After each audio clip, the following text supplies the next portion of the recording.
পহেলগামে জিহাদি হামলার ঘটনা ১০০% গোয়েন্দা ব্যর্থতা, এমনই মন্তব্য করলেন রাজ্যের মন্ত্রী অরূপ বিশ্বাস। তার মতে জম্মু কাশ্মীরে বেড়াতে গিয়ে প্রাণ খোয়াতে হলো।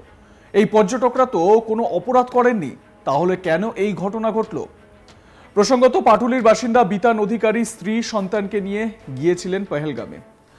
জিহাদি হানায় তার মৃত্যু হয়েছে। কর্মসূত্রে আমেরিকার ফ্লোরিডায় থাকতেন তথ্য প্রযুক্তি কর্মী বিতান।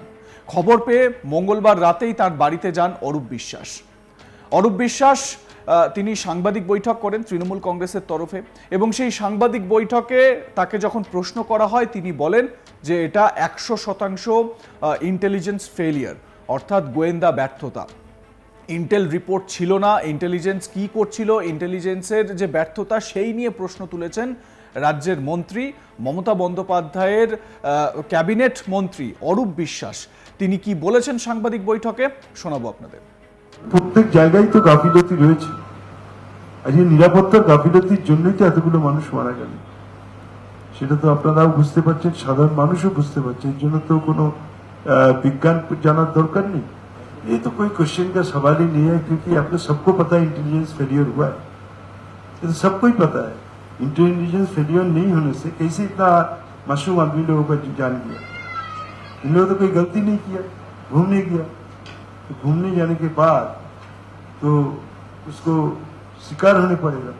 तो इसको 100% नेग्लिजेंसी ऑफ द सिक्योरिटी। অত্যন্ত মর্মান্তিক, অত্যন্ত দুঃখের যে আমারই বিধানসভা ১০০ নম্বর ওয়ার্ডে বৈষ্ণব ঘাটাতে এই ঘটনাটি ঘটেছে। ভদ্রলোক আমেরিকাতে থাকতেন, টিসিএসে সম্ভবত চাকরি করতেন। কয়েকদিন আগে ৮ তারিখ অথবা ৯ তারিখ কলকাতায় এসছেন। ১৮ তারিখ স্ত্রী এবং পুত্রকে নিয়ে কাশ্মীর ঘুরতে গেছিলেন। ২৪ তারিখ ফেরার কথা ছিল। উগ্রপন্থার শিকার হলে আর কতদিন এই উগ্রপন্থা চলবে আমরা জানি না। যারা দেশে ক্ষমতায় রয়েছেন, যারা অনেক বড় বড় কথা বলেন দেশের নিরাপত্তা নিয়ে, আজকে কেন সাধারণ মানুষ, সাধারণ পর্যটকদের প্রাণ গেল, তার উত্তর তো তারাই দিতে পারবে। তবুও যেহেতু এটা এক্সটার্নাল অ্যাফেয়ার্স, সে বিষয়ে আমি বিশদভাবে মন্তব্য করতে চাই না। শুধু একজন সাধারণ নাগরিক হিসেবে আমি শুধু একটাই প্রশ্ন, যে পর্যটকদের উপরে এরকম নির্বিচারে মহিলাদের উপরে, শিশুদের উপরে এই যে উগ্রপন্থা গ্রাস করছে, তাহলে তার ইন্টেলিজেন্সি সরকার তারা কি কাজ করছে, এটা আমাদের সবাইকে ভাবতে হবে। 2016 সালের নোটবন্দির কারণ হিসেবে সবচেয়ে প্রথম দেখানো হয়েছিল যে জঙ্গি এইগুলো বন্ধ হবে, কার্যকলাপ বন্ধ হবে, ফান্ডিং বন্ধ হবে, কার্যকলাপ বন্ধ হবে। সেটা হচ্ছে একটা পাঠান। দেখুন, একটা এত স্পেসিফিক যাওয়ার দরকার নেই। সাধারণ মানুষ একটা কথা বলে, বিজেপি যা বলে তা করে না, আর যা করে তা বলে। এটাই হচ্ছে বিজেপি আসলে। বিজেপি যা বলে তা কখনোই করে না। একটার পর একটা প্রতিশ্রুতি আপনারা দেখতে পারেন। সেই 15 লাখ থেকে শুরু হয়েছিল, বেটি বাঁচাও বেটি পড়াও থেকে শুরু হয়েছিল। আজকে সমস্ত কালো ধন আসবে সেটা থেকে শুরু হয়েছিল। তো বিজেপি যেটা বলে সেটা করে না, কিন্তু যেটা করে সেটা কখনোই বলে। ফলে আমি এই নিয়ে আর বিশেষ মন্তব্য করতে চাই না। আজকে আমরা চাই সবাই আসুক, বাংলাকে যেভাবে তিল করে মমতা বন্দ্যোপাধ্যায় করছেন সেই যজ্ঞে সবাই সামিল হোক। বাংলার একজন নাগরিক হিসেবে, বাংলার একজন সন্তান হিসেবে যাতে আমরা মাথা উঁচু করে বলতে পারি যে বাংলাই হচ্ছে ভারত সেরা, বাংলাই হচ্ছে বিশ্ব সেরা। যে স্বপ্ন আমাদের মুখ্যমন্ত্রী দেখেন, আমাদের দলনেত্রী দেখেন, তাতেই আমরা সেই যজ্ঞেই আমরা সবাই সামিল হই। অর্থাৎ অরূপ বিশ্বাসের দাবি যে ১০০% ইন্টেলিজেন্স ফেলিয়ার বা গোয়েন্দা ব্যর্থতা, সেখানে যে এতদিন ধরে রেকি করছিল জঙ্গিরা বা জিহাদিরা, সেই খবর ইন্টেলিজেন্স রিপোর্ট ছিল না। এই প্রশ্ন এখন সবাই তুলছেন। অন্যদিকে অরূপ বিশ্বাস তোপ দাগেন বিজেপি সরকারের দিকেও। তিনি বলেন বিজেপি যা বলে তা করে না, আর যা বিজেপি করে সেটা বলে না কখনোই।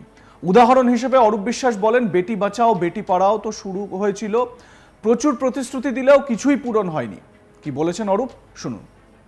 এত স্পেসিফিক যাওয়ার দরকার নেই। সাধারণ মানুষ একটা কথা বলে, বিজেপি যা বলে তা করে না, আর যা করে তা বলে। এটাই হচ্ছে বিজেপি আসলে। বিজেপি যা বলে তা কখনোই করে না। একটার পর একটা প্রতিশ্রুতি আপনারা দেখতে পারেন, সেই 15 লাখ থেকে শুরু হয়েছিল, বেটি বাঁচাও বেটি পড়াও থেকে শুরু হয়েছিল, আজকে সমস্ত কালো ধন আসবে সেটা থেকে শুরু হয়েছিল। তো বিজেপি যেটা বলে সেটা করে না, কিন্তু যেটা করে সেটা কখনোই বলে না। ফলে আমি এই নিয়ে আর বিশেষ মন্তব্য করতে চাই না। আজকে আমরা চাই সবাই আসুক, বাংলাকে যেভাবে তিল তিল করে মমতা বন্দ্যোপাধ্যায় করছেন সেই যজ্ঞে সবাই সামিল হোক। বাংলার একজন নাগরিক হিসেবে, বাংলার একজন সন্তান হিসেবে যাতে আমরা মাথা উঁচু করে বলতে পারি যে বাংলাই হচ্ছে ভারত সেরা, বাংলাই হচ্ছে বিশ্ব সেরা। যে স্বপ্ন আমাদের মুখ্যমন্ত্রী দেখেন, আমাদের দলনেত্রী দেখেন, তাতেই আমরা সেই যজ্ঞেই আমরা সবাই সামিল হচ্ছি। অরূপ বিশ্বাসের এই সাংবাদিক বৈঠকের দিকে যদি তাকাই, তাহলে দুটো বিষয় এখান থেকে তিনি উল্লেখ করতে চেয়েছেন। এক, গোয়েন্দা ব্যর্থতা রয়েছে 100%। পেহেলগামের এই নাশকতা বা ইসলামী জিহাদি হানার নেপথ্যে যে গোয়েন্দা ব্যর্থতা রয়েছে সেটা তিনি 100% নিশ্চিত। আরও একটি বিষয় রয়েছে যে বিজেপি সরকারের যে শাসনকাল, সেই শাসনকালের যে অব্যবস্থা, সেই বিষয়টিকে তিনি তোলার চেষ্টা করেছেন। তিনি এটাকে উল্লেখ করেছেন যে বিজেপি সরকার যেটা বলে সেটা কখনোই করে না, আর যেটা করে সেটা তো কোনো সময়ই বলবে না। অর্থাৎ একদিকে ইন্টেল ফেলিয়ারকে তিনি দায়ী করছেন, অন্যদিকে বিজেপির প্রশাসনিক ক্ষমতার উপরে প্রশ্ন তুলে দিচ্ছেন রাজ্যের মন্ত্রী অরূপ বিশ্বাস। অন্যদিকে রাজ্যের আরেক মন্ত্রী কলকাতার মেয়র ফিরহাদ হাকিম, তিনি এ বিষয়ে মন্তব্য করতে গিয়ে বলেছেন যে এটা ধর্মের বিষয় নয়, জিহাদিদের কোনো ধর্ম হয় না, তাদের একটাই পরিচয়, তারা সন্ত্রাসবাদী। পেহেলগামে নিরীহ পর্যটকদের উপর জিহাদি হানার ঘটনায় এমনই প্রতিক্রিয়া দিয়েছেন কলকাতার মেয়র ফিরহাদ হাকিম। তিনি বলেন, জম্মু কাশ্মীর থেকে 370 ধারা বিলুপ্ত হওয়ার পর কেন্দ্রীয় সরকার বলেছিল সবকিছু স্বাভাবিক হয়ে গিয়েছে, তাই সেখানে ঘুরতে গিয়েছিলেন পর্যটকরা। এরপরেও কেন এই ধরনের ঘটনা ঘটল? অমিত শাহকে এর জবাব দিতে হবে। কি বলেছিলেন ফিরহাদ, শোনাবো আপনাদের। How do you react to whatever has happened? The cowardly act is they only know the reply with fire. It is unacceptable. The people, common people, especially the Bengalis, we are fond of tourism. We go here and there with our family. As like they went to Kashmir. Many of us in this summer season we go to Kashmir. And without আপনাদের মতামত জানান, দেখতে থাকুন আজ তাক Bangla. Subscribe করুন আমাদের YouTube চ্যানেলটি, বেল আইকন প্রেস করুন নোটিফিকেশন পেতে।